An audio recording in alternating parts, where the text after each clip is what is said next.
The theme for this week's podcast is social media. Right now, Aaron, we put some time aside to catch this Netflix documentary that has been, let's say, it went viral a few weeks ago, but then again, with the news cycle right now with the U.S. election, it kind of got buried. But I think it's still something that's worth talking about. The social dilemma, right? And Yeah, absolutely. And yeah, it's interesting because you do mention, the virality of it. Everyone was talking about it for a few days. And, with the way that things are in the world now, the news cycle is so fast that things just kind of come and go, like that. But I'm still hearing people talking about this. And although that, when it was really a driving force in conversation, it's definitely quieted down a little bit. People are still talking about it. It's definitely seemed to have a resounding effect on people's awareness of social media and the dilemma that currently occurs because of it. So I don't think we're too late on the train. No, I don't think social media will ever die at this point. So I think it's relevant for us to talk about it, no matter when we decide to bring up the conversation. Having said that, though, I mean, having watched it, I mean, we'll go a little bit more in depth, as we go along in this episode. But like, did you feel that there was like a bit of an agenda to it, or was it playing it straight, or was there a bit of an agenda to it? What do you think? If I had to say, it definitely seemed, watching the documentary, that there was an agenda that they were pushing. And this is typical for most documentaries. They're trying to prove a point.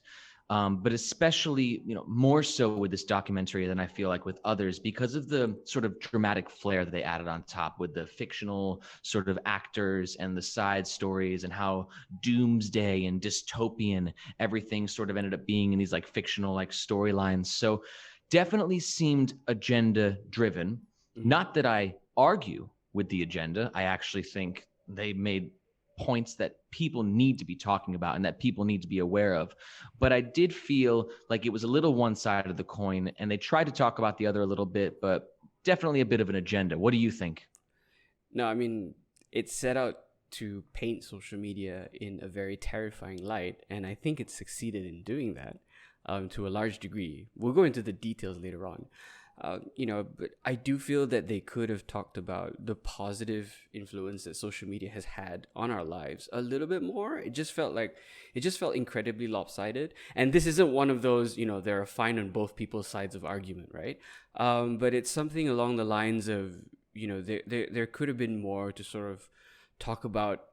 It's not all doom and gloom. At least give us a little bit of a ray of light, a bit more. Yeah, right. Just give us some light at the end of the tunnel. And they touched up on it a few times. There was a few comments made by some of the different people they're interviewing where they did try to say, hey, this is all not bad, but a lot of it is. So there was some effort, but it was definitely pushing a doom and gloom type agenda, which obviously there's undeniable aspects of that, with social media in our current times. But I would have liked to have seen a little bit of, a little bit more of both sides. All right. Yeah, I completely agree with you there. Let's dig into it, shall we? So let's dig in. Yeah, I'm hungry. Let's go. So we open with a guy named Tristan, right? Who, in the documentary, labels him as Silicon Valley's conscience, right? And he attained this nickname because he crafted a presentation about ethical design while he was at Google, right, and shared it with everybody. And apparently the whole thing went viral, and because he was referencing ethical design with reference to his addiction to email, right? And he loves email so much, he's always checking his emails, sending emails, and guilty as charged with that one. Yeah, I think we all are. And then of all of the wonderful products that Google was putting out, he noticed that nobody was talking about how addictive email was, right? And so he decided, like, you know what, I need to address this. And he sends out a presentation talking about ethical design and the responsibility that that Google has to create, products that aren't this crazy addictive. And it reminded me of Jerry Maguire in the movie Jerry Maguire, who, if for those of you that aren't familiar with Jerry Maguire, he's a sports agent. And at some point, he has an attack of conscience. He realizes that he treats his clients just like money, He treats them like they're just banks, that they're giving him money, and he doesn't see them as human beings. And he writes a memo asking everybody to treat athletes like humans instead. And the result is the same for the both of them. People pay attention to them for a short while, and then eventually they both get ostracized by their respective industries, and come out of the entire experience as changed men wanting to make their chosen industry much better, right? So I thought that was an interesting parallel, because I saw it in you mentioned that analogy. Yeah, we were chatting about this last night, and you mentioned the analogy to me, and I really liked it. Now, full disclaimer, I've actually never seen Jerry Maguire, but I'm very well aware of Jerry Maguire, the storyline. Tom Cruise, show me the money, Mm-hmm. I thought it was a really interesting analogy, and they're similar because in the same way that the product, whether it's social media on one hand or fictional Jerry Maguire and him being a sports agent, the product is all driven by money, by capital, hence the line, the show me the money line. And, at the end of the day, the problem that we're having with social media is that these companies are driven by profit. And sometimes what is good for human beings isn't always good for the bottom line of Facebook and their shareholders and trying to raise their company value on a quarter by quarter basis. Yeah. So we have that contrast right there. Mm-hmm. But that's a common thing with companies across the world, capitalism for its pros and its cons is driven by money, and that, creates competition, which creates better products. But the argument is that we've never seen a product that can affect civilization and culture on this scale. And that's the difference in this, is that this is so beyond anything else that we've experienced as a collective sort of culture and collective sort of just experience. And it's a little scary. It's more than scary, because it's absolutely gut-wrenchingly terrifying. I don't like horror movies, but I felt like I was watching one. Yeah, I was stressed. I was stressed as hell after that. Yeah. I needed like a glass of wine, and I just needed to relax because that was a stressful experience. Oh, it was. Yeah.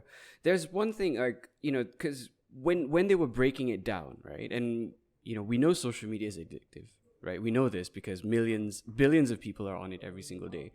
But when they broke it down as to why it's so addictive is when it got really, really scary. Yeah, and very interesting too, because it was very insightful. I think they did a good job of sort of giving you a good explanation of how these algorithms and the machine learning work. But go on. Yeah, because I'll just illustrate it with like a couple of examples that I remember from the documentary. They talked about how every single aspect of social media is just one of many millions of tiny experiments that they're doing on you every single day, every single second that you're on social. Right? Two people who have the same, political views, the same circle of friends, even the same interests, right, would have wildly different Facebook feeds, right? Just to see who reacts better, who stays on the content more, compared to, like what we call A/B testing, right? Just to see which form of content delivery gets that person to stay in social. Of course, and as to where we do like A/B testing, they're doing A, B, C, D, E, F, G as far as the eye can see, and they're amplifying it in a way that has never been done before, and that's the genius in this product. I mean, at the end of the day, the product is pretty incredible for what it does, for what it can do. Those micro experiments that they're doing on a user by user level to make their algorithms smarter is a testament to the genius of the engineers who have created these programs. The problem is that obviously it's being leveraged in the wrong way sometimes. Yeah.